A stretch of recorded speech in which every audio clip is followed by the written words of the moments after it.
Running backs. I think McCaffrey here is someone you have 8,300 on McCaffrey is a misprice. I survived last week with that. Flew a little close to the sun, but I survived. I did not play McCaffrey. I was not interested in him at all, and it was fine.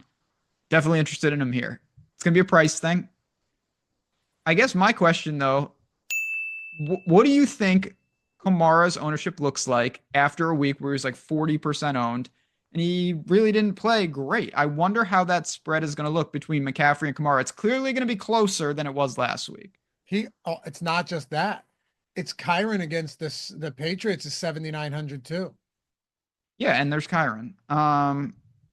Even Jonathan Taylor against that horrible Jets run defense. That last week was super frustrating. There were so many frustrating plays in those games. Their run defense is terrible.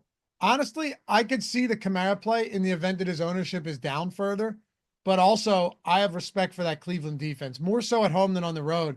But I look at this, man. I'm having a tough time figuring out who I want it to be. Christian McCaffrey, Kyron Williams, Jonathan Taylor. Breece Hall, 7,500. I don't even want to go to Breece Hall. This offense is inept right now. Jahmyr Gibbs outcarried David Montgomery by a ton last week. I think Gibbs, this might be the first week in a long time that I look to actually paying up for a Detroit running back. I like Jahmyr Gibbs, and I like Devon Achane. So all in all, man, excuse me, I couldn't hit the mute button there. All in all, there are 1, 2, 3. Jeez, 1, 2, 3, 4, 5, 7K plus running backs that I really like this week. It's loaded. Definitely loaded again. This is where it's like, let's go backwards. How the hell are we going to get Lamar? This is difficult. This is really tough unless you're paying down elsewhere because these are big time backs and big time opportunities. I think I'll go with the obvious choice. I'm just going to go with McCaffrey. I mean, it felt like he rolled and I'm not shocked. This is kind of what I thought was going to happen. He rolled the floor game against Tampa. He had 20 total opportunities. He had 6 catches. He had 13 carries. He did nothing on the ground. He did not score. It feels like it can't get much worse than that. You're right. It does. It does. You told me on Sunday his anytime touchdown prop, I think it was north of -200. It was. And he did not score. So that was I played McCaffrey a decent amount. I boosted him in the Sims. Yeah, I didn't get there, but I think it's pretty clear that this week is a good spot. Okay. I love McCaffrey. Just so you know, he's also my top guy here. But I figured there's so many, it'd be silly for me to give the same one as you, right? And I went to I want to go Devon Achane. He played 70% of snaps last night. Raheem Mostert didn't have a single carry. Jalen Wright had 5. Achane touched the ball 17 times. Like he's week over week becoming like he's pulling away from the pack. Clearly. But you know what? Let's have some fun because I love Kyron. I love Taylor. Give me Jahmyr Gibbs. This is a spot for Jahmyr Gibbs. Same story as what I think about Goff. I have more interest in Gibbs than Goff, but you're going to need home run. Definitely.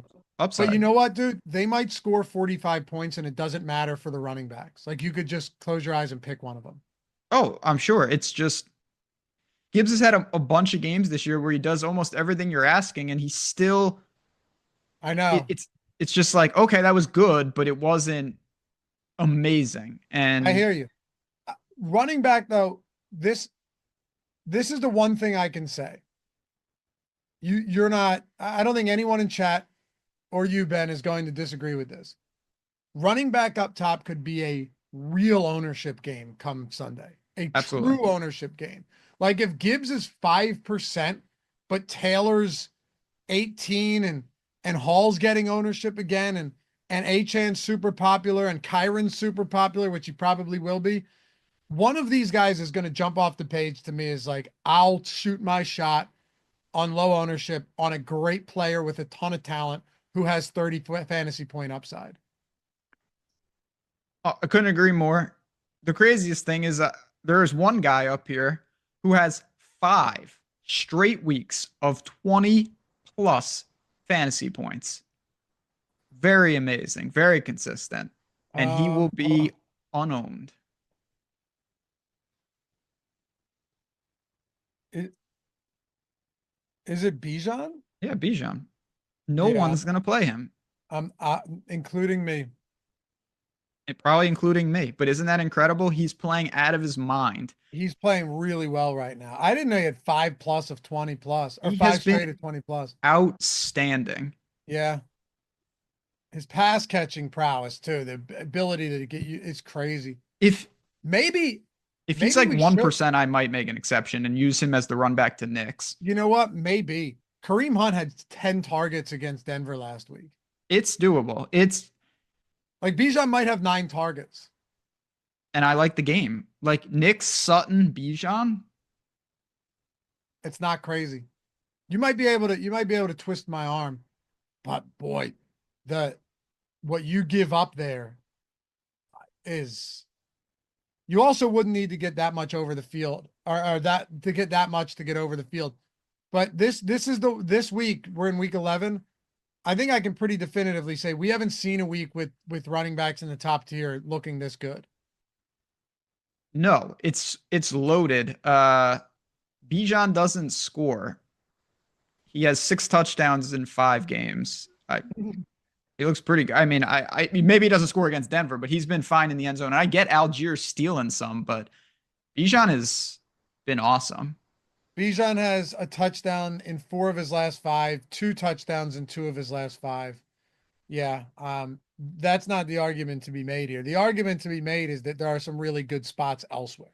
Yeah, he's on the road in Denver, and he's got to compete against 4 or 5 backs that I think are objectively in a better spot. Yeah. Yeah, I'd say 5. Really? Yeah, 5. Jonathan Taylor's the most interesting to me here, but did Flacco look horrible or what? They were awful. Mid-tier. Um, I've got my guy.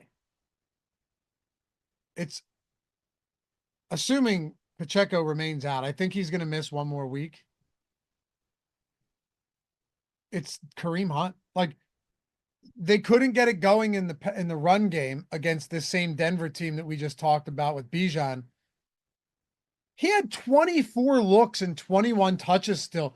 I mean, this is somebody who had 35 rushing yards and then out of nowhere has 10 targets, 7 receptions for 65 yards through the air. They just don't care. They're going to use Kareem Hunt as much as they can. He played a season high 65% of snaps. And Samaje Perine, you're like, oh, Perine, maybe he's going to get the passing down work. Well, 10 targets went to Hunt and 2 went to Perine. They're just using him as much as they can. I think this price point in this matchup against the Bills defense, that their weakness is against running backs through the air and on the ground. We saw Jonathan Taylor gash him for 100+ despite playing from behind. Give me Kareem Hunt. It's not only does all of that make sense, Bills almost 5 yards per rush attempt allowed, 30th in the league. That's no good. What else is there? Because I looked and okay, I don't really want to get to Kenneth Walker, Cook, whatever. Swift, it's not a great matchup. Montgomery, I think you can go to, but it's such a weird thing because you're literally drawing to multiple touchdowns for him to get there.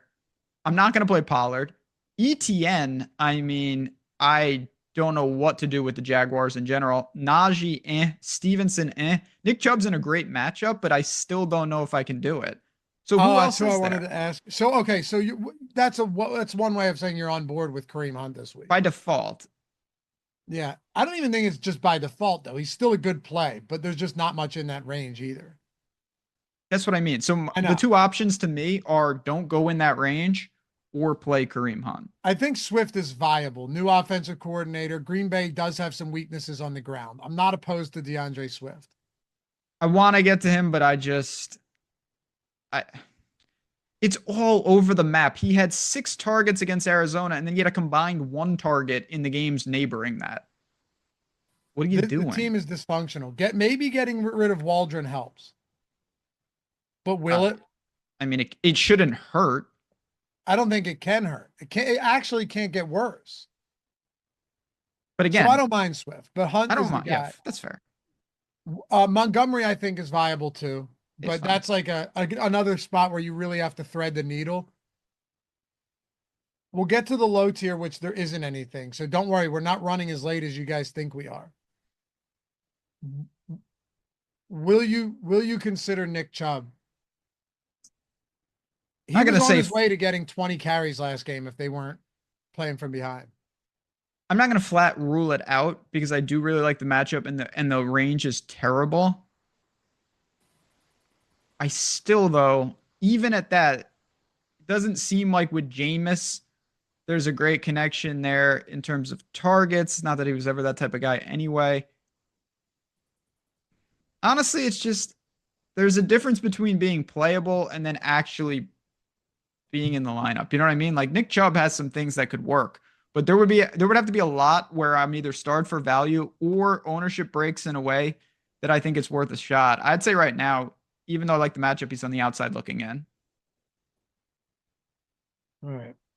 I think he is too. I want to pull the trigger in that matchup. I badly want to pull the trigger, but he really is a decimal back coming Like off a serious knee injury he just there's so many ways where he goes like 18 carries for 90 yards and a touchdown. and doesn't get you there. And you're like, oh, nice. And he has 15. And you're like, Yep. eh? Exactly. Exactly. With one reception for 5 yards. You're right. It's tough. Kareem Hunt across the board, unanimous. It has to be. Low tier. I'm going to throw Audric Estime in there, Jordan. Last week we saw a real, I won't even say changing of the guard. There wasn't much guard to begin with, but Javante saw one carry, played 29% of snaps, but Estime played 45% of snaps. Was the, de facto, not bell cow, but like top back there. Top back. I mean, it has to be him. It has to, right? 14. He didn't get targeted, but Peyton wasn't lying when a few weeks ago he said he wanted to get the young guys more involved. Do you have anybody else? No, this is kind of going back to where we were. I will just say, Tank Bigsby's sporting a Q tag. If he happened to sit, I would look to ETN. Uh, Wow, you really don't like ETN. no, I love that guy. ETN is $1,000 too expensive, even if Bigsby's out. Probably. $6,300 is wild. I mean, he used to be like 8K. And yeah, and he'll never be there again. No, sadly not. All right. It's Estime. It has to be, right? Running back is not the. There is no way to punt at running back unless injury opens up. Right. You can't unless Like you go to Estime. He's the only option. But Yeah. I don't know if I want to give up a running back spot to Estime. I don't know if I want to give up so many of those other good running backs, Probably not.